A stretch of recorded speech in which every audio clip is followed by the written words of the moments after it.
Muy bien, ahora su Biblia entonces, o manténgala abierta en Santiago 4 del 13 al 17. Vamos a escuchar la palabra del Señor. Hoy vamos a hablar sobre el mundo del mañana. Así que déjame leerlo con el énfasis que me gustaría darle. Vamos ahora, los que decís, hoy y mañana iremos a tal ciudad y estaremos allá un año y traficaremos y ganaremos. Cuando no sabéis en realidad lo que será mañana. Porque, ¿qué es vuestra vida? Ciertamente es neblina que se aparece por un poco de tiempo y luego se desvanece. En lugar de eso, tú deberías decir, si el Señor quiere, viviremos y haremos esto o aquello. Pero la verdad que os jactáis en vuestras soberbias, toda jactancia semejante a esa es mala. Porque al que sabe hacer lo bueno y no lo hace, le es pecado. Oramos. Querido Dios, te damos gracias por tu palabra. Queremos, Señor, que esta palabra pueda ser útil para nuestras vidas. Ayúdanos, Señor, a que podamos entenderla de una manera especial. Transita, Señor, en medio, con tu espíritu, en medio de nuestras convicciones y que tú puedas, Señor, transformar la perspectiva de nuestra vida a la luz de tu evangelio. Gracias, Señor, en el nombre de Cristo Jesús. Amén y amén. El mundo del mañana es una película de dos personas, un adulto que fue un niño prodigio y que ahora vive desilusionado de la vida, y una brillante y optimista adolescente con una curiosidad científica. Y estos dos personajes se embarcan en una peligrosa misión de desvelar los secretos de un lugar perdido en algún punto del tiempo y el espacio. Y este mundo perdido en el tiempo y el espacio se llama el mundo del mañana. Entonces toda la película se centra en este argumento, que su misión pretende desde ese punto salvar al mundo. Me parece que a veces nuestra vida es así. Nos hemos encontrado en una misión peligrosa cuyo propósito es salvar al mundo, salvar nuestra vida en el futuro con un gran problema. Que podríamos no considerar la intervención de Dios en el descubrimiento de ese futuro. Santiago aquí nos está hablando a una comunidad de fe que tenía una vida activa dentro de la lógica mercantilista de aquella época. Personas que estaban intentando integrarse a la sociedad después de la dispersión. Entonces, o en medio de la dispersión. Es interesante porque Santiago no les prohíbe entrar en la lógica de la sociedad, no les prohíbe entrar en la lógica del trabajo, de la vida cotidiana, no los condena por hacer negocios, no los condena por viajar o por querer viajar o por querer planificar un viaje. Y tampoco les dice que no es que no les tiene que ir bien en los negocios, al contrario. Aplaude eso. Su lógica aquí se centra en que ellos estaban viviendo la vida sin considerar a Dios en medio del descubrimiento del futuro. En medio del descubrimiento de lo que iba a pasar con sus negocios y con sus planes. Qué barbaridad, ¿cierto? ¿Cómo estas personas no pueden considerar a Dios en un futuro o en su propio futuro? Este texto no es para nosotros. Este texto es para Santiago y para los de que estaban ahí con Santiago, porque nosotros sí le decimos a Dios si Dios quiere. O en otras palabras, Dios mediante. ¿Cierto?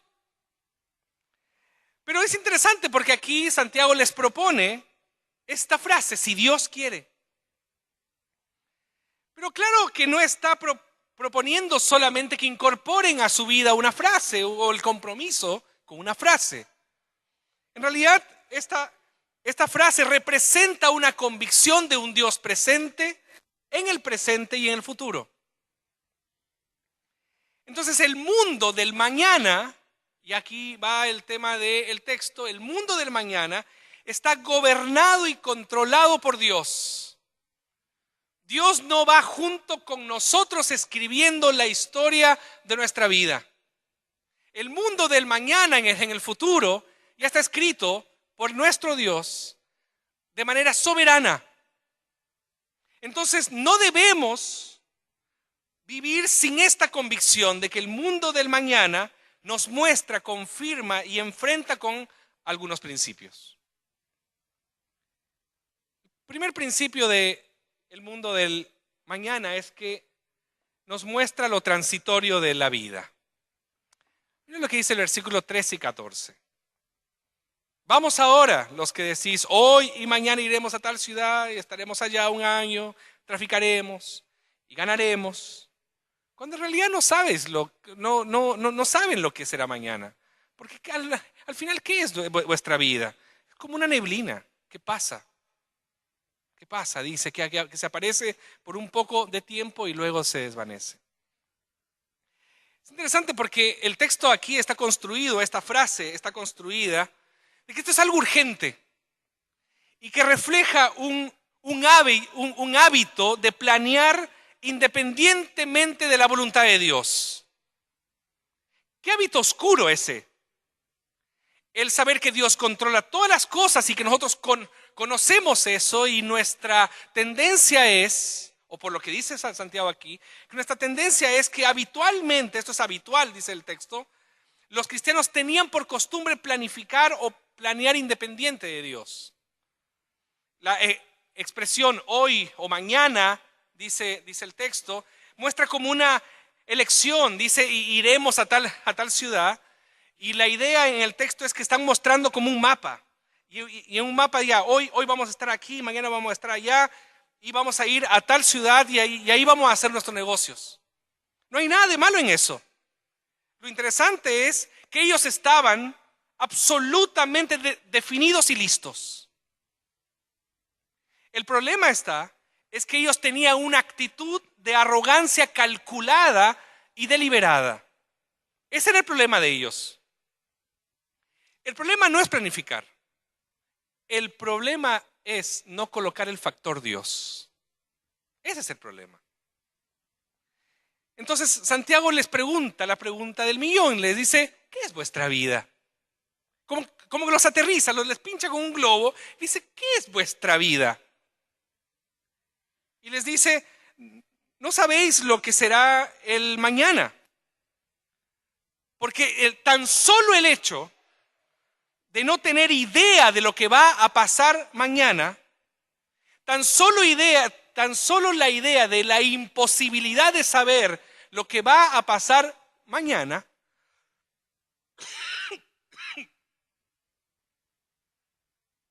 debería ser un motivo para buscar la sabiduría de Dios. Y ahí entra una dinámica, una cuestión entre la soberbia y la humildad. Y el Señor dice en el texto que Dios da mayor gracia a los humildes. Y sin embargo, la decisión que ellos habían hecho era una decisión de actuar independientemente de Dios.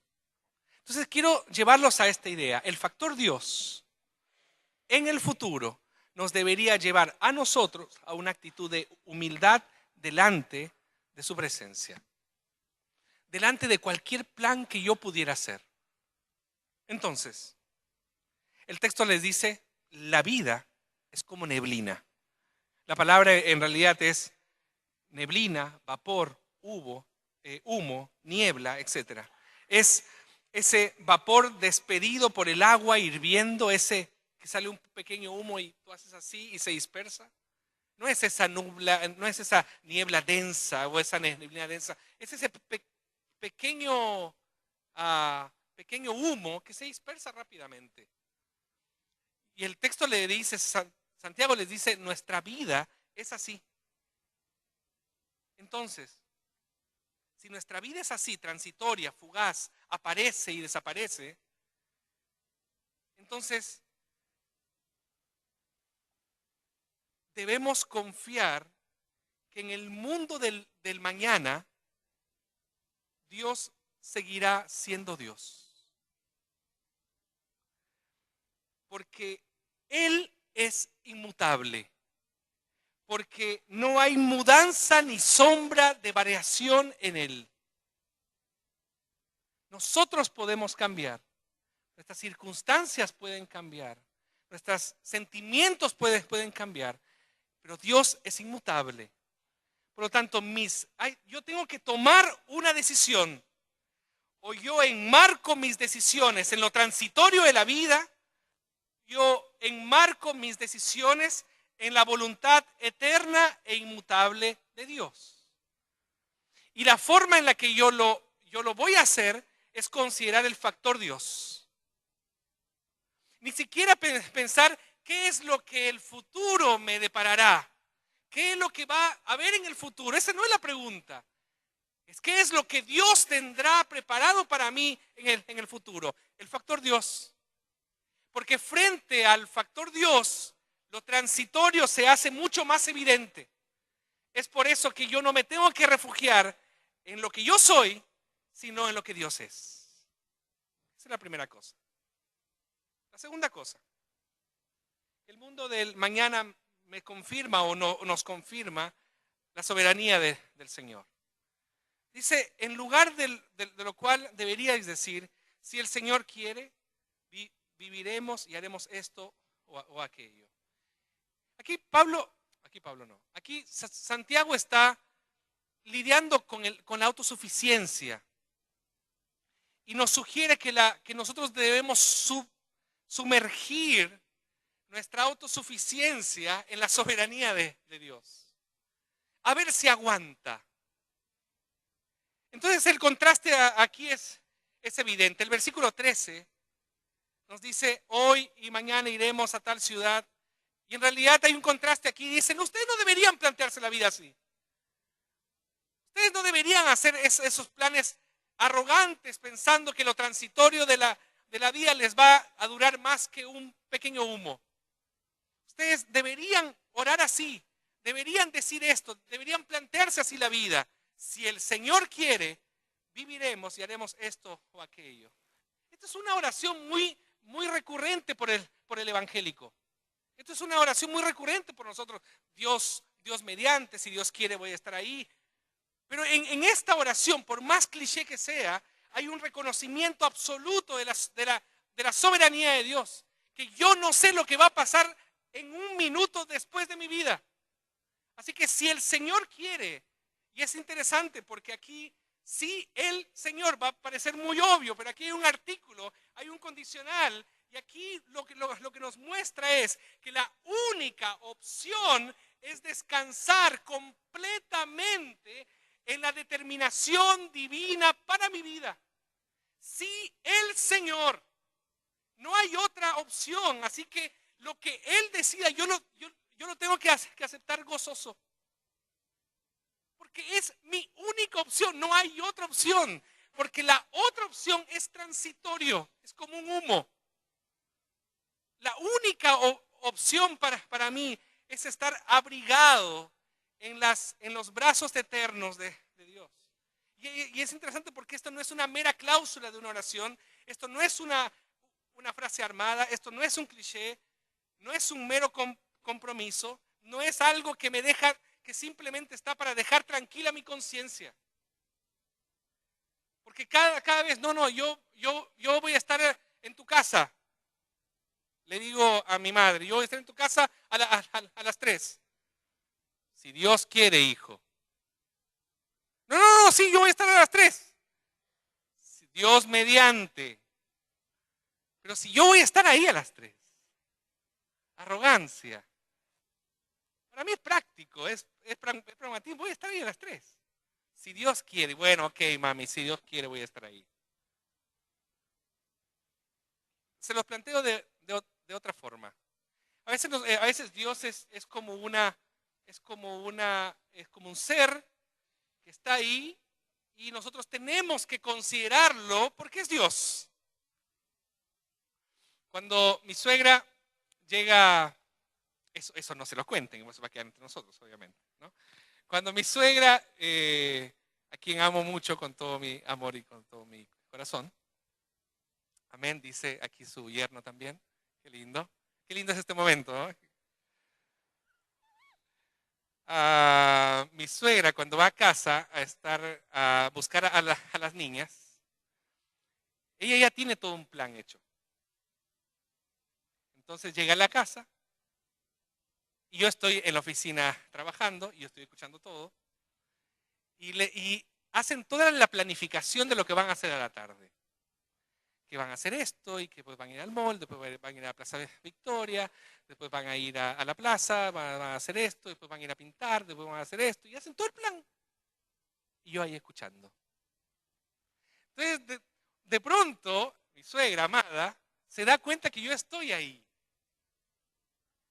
Entonces, ¿qué es lo que le dice a las niñas? Pero hay que preguntarle al papá. Ya está todo armado. Si yo digo que no, ¡ay de mí! Si yo digo que no. No por mi suegra, por mis hijas. Si yo digo que no, arde Troya. Entonces vienen las dos obedientes, vienen las dos ahí a mi oficina y me dice, papá, ¿podemos ir con la Lela a hacer esto? ¡Ay de mí si yo digo que no! Yo digo, bueno, voy a pensarlo, hijas, le digo yo.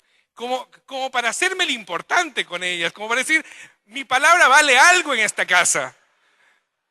Bueno, voy a ver, no sé, ya dale papá, por favor. Y la verdad que no sé si la Plaza Victoria debería ser un buen lugar para ti, Rebeca. Papá, por favor. Bueno, ya. Estaba todo planificado. Cuando yo vi este texto, yo me imaginé nuestra vida así, como planificando todo, estando todo armado. ¿Verdad? Tengo que decir, Señor, mire, tengo planificado esto y Proverbios dice que lo que yo planifico, entonces tú después vas a confirmar, entonces Señor, aquí estoy. Y el Señor dice, tú ya lo planificaste todo. Entonces el mundo del mañana nos muestra que no hay nada, pero nada que se escapa al control soberano de Dios. Dios no es un objeto a ser considerado o un ser a ser considerado cuando ya tengo la cosa armada. En el proceso de construir mi vida, yo tengo que pedirle a Dios sabiduría para que no me fije en lo transitorio, sino en lo eterno. Hay cosas que nosotros decidimos que tienen que ver más con lo transitorio que con lo eterno. Y gastamos nuestra vida intentando salvar nuestra vida en lo transitorio, en vez de invertir en lo eterno. Hay cosas que no se compran, hay virtudes que no se compran, hay transformación que no se compran con lo efímero con lo efímero que es el dinero. Nosotros tenemos que invertir en lo eterno. Por eso es interesante que el texto dice, si el Señor quiere, viviremos y haremos tal cosa. Es decir, la vitalidad y lo que somos capaces de hacer dependen de la voluntad divina. Es interesante porque ni siquiera es solamente el permiso de Dios. Es Dios acompañando nuestra vida y lo que podemos hacer y lo que queremos hacer. El Señor está ahí presente y nada va a pasar si Él no está ahí. Entonces, hacer planes no es contrario a la voluntad de Dios, pero hacerlos a espaldas de Dios o marginándolo a Dios, eso sí lo es. Y en esto vemos que Dios tiene en sus manos nuestro éxito y nuestro fracaso. Quiero plantearles ahora un desafío de ver este texto de esta manera. Es importante que no veamos solo los éxitos como la voluntad de Dios. Porque el mundo del mañana nos muestra que el fracaso también forma parte de la voluntad de Dios para nuestra vida. Entonces hay aprendizaje que el Señor está tratando con nosotros. Hay cosas que nosotros tenemos que aprender en nuestros procesos para entender de que hay propósitos aún más grandes de los mini propósitos que el Señor está haciendo y enseñándonos en nuestras vidas. Entonces, esto es una invitación a mirar la perspectiva de Dios para nuestras vidas.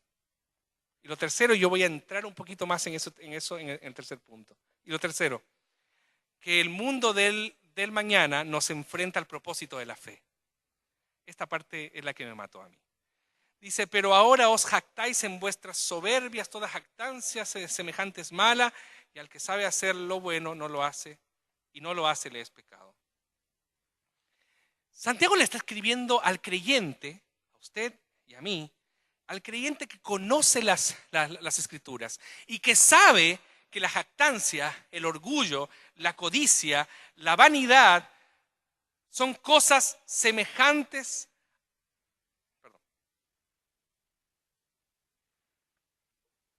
Y cosas semejantes son contrarias a la voluntad de Dios. Pero la verdad es que usted y yo, cuando nos va bien, cuando tenemos éxito, tenemos que lidiar con la arrogancia, tenemos que lidiar con el orgullo, tenemos que lidiar con la vanidad. ¿Por qué? Porque son prácticas muy comunes entre nosotros, los hijos de Dios. ¿Cómo reacciona tu corazón cuando te lanzan un elogio? Tienes que luchar con el orgullo, con la vanidad y con la jactancia. ¿No saben lo complejo que es eso para una persona pública? Es muy complejo. Cuando usted viene y nos dice a los pastores que predicamos o a los predicadores que estamos aquí y nos dice, qué hermoso sermón que predicó.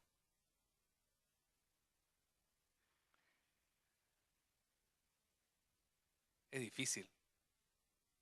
Es súper difícil. Porque ahí uno lidia con el orgullo, con la vanidad, con la arrogancia y con la jactancia. Entonces no es tan ajeno. Pero cuando te dicen, hermana, hoy está usted muy, pero muy linda. ¿Qué es lo que pasa con su corazón ahí? Es algo muy, muy práctico lo de Santiago. Entonces Santiago nos pone en la posibilidad de que nos vaya bien. Santiago nos pone en la posibilidad, supongamos que todo te va bien. Supongamos que te va a ir bien o que te está yendo bien en la U. Supongamos que te está yendo bien en el trabajo, en un negocio. Y de pronto tú te sientes bendecido por Dios porque todas las cosas te están saliendo bien. Y de pronto ahí entra nuestra naturaleza pecaminosa y no consigue lidiar entre la bendición de Dios y nuestro orgullo y nuestra vanidad y nuestra arrogancia. No consigue.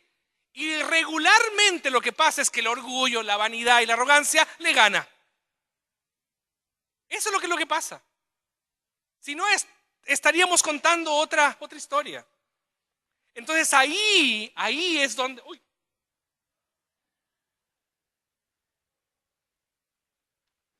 Alguna vez tenía que pasar en 8 o 9 años que estoy aquí. Nombre de Jesús. Es el diablo que me lo está sacando aquí. No, estoy bromeando. Muy bien, entonces, ¿dónde estoy aquí? Ya, aquí estoy. Entonces, ahí es donde Santiago dice, cuidado, no estás considerando a Dios.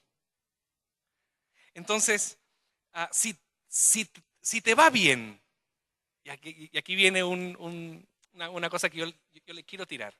Si te va bien, ¿eso es sinónimo de que estás haciendo y que estás dentro de la voluntad de Dios? Estar bien o que te vaya bien necesariamente es sinónimo de la voluntad de Dios para nuestra vida, porque puede ser una gran tentación también. Entonces quiero plantearles esta idea. La voluntad de Dios no se mide en la medida exitista y triunfalista de esta cultura. No se mide mediante las mayores bendiciones que podamos recibir. El texto dice, porque os jactáis.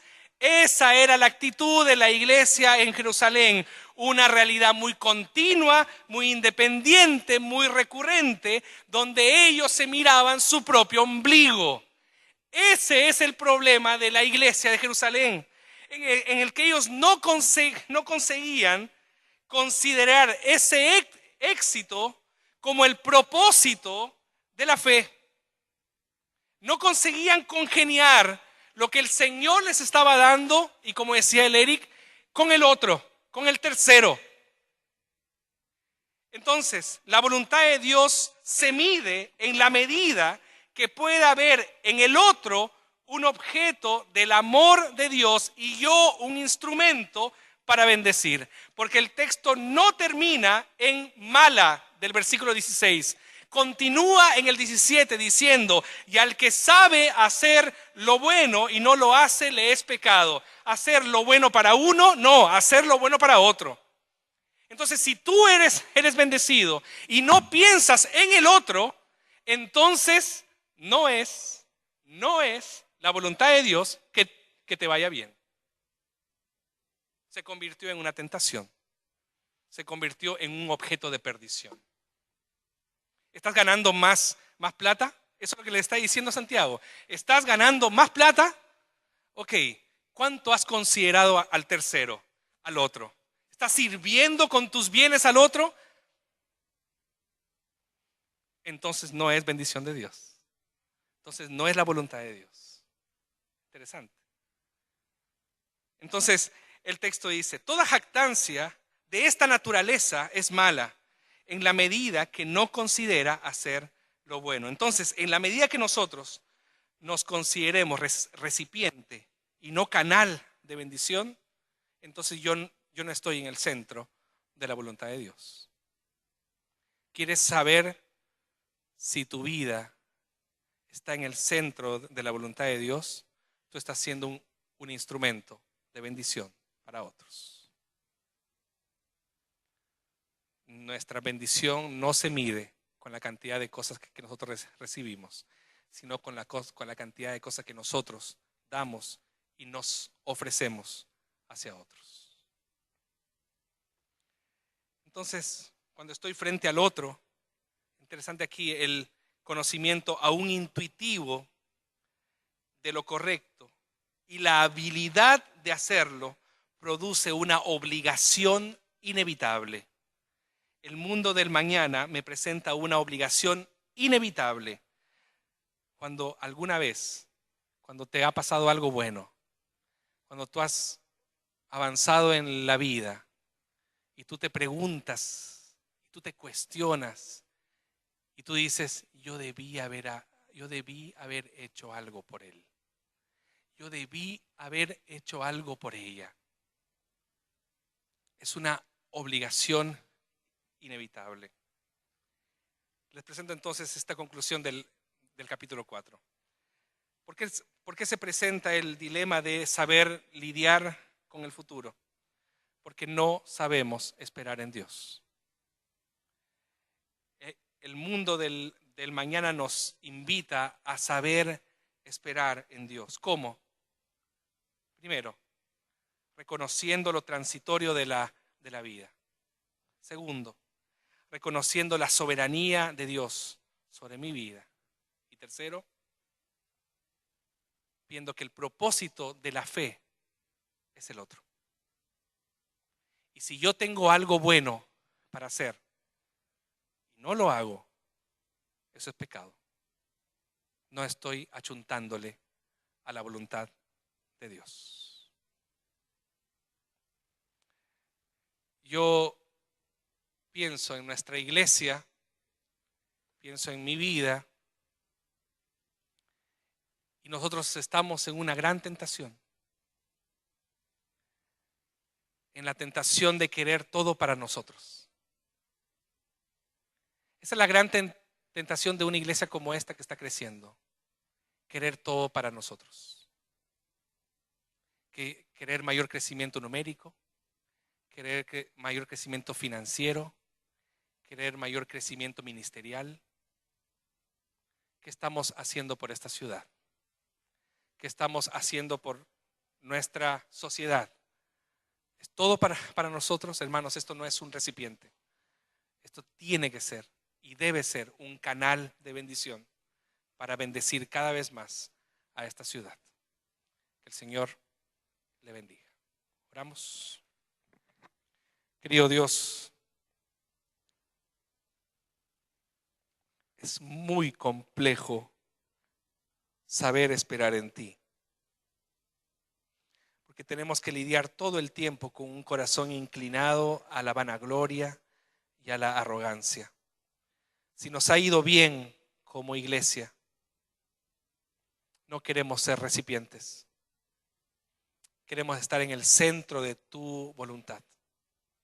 Si hay algo bueno que nosotros tenemos que hacer, Señor, ayúdanos a llevarlo a la práctica, porque no queremos estar en pecado. Tu iglesia y cada uno de nosotros, si hay algo bueno que nosotros tenemos que hacer, no queremos ser recipientes, queremos ser instrumentos tuyos, canales tuyos de bendición para quien tú quieras bendecir. Ayúdanos a esperar en ti. Ayúdanos a confiar en ti. En el nombre de Jesús. Amén.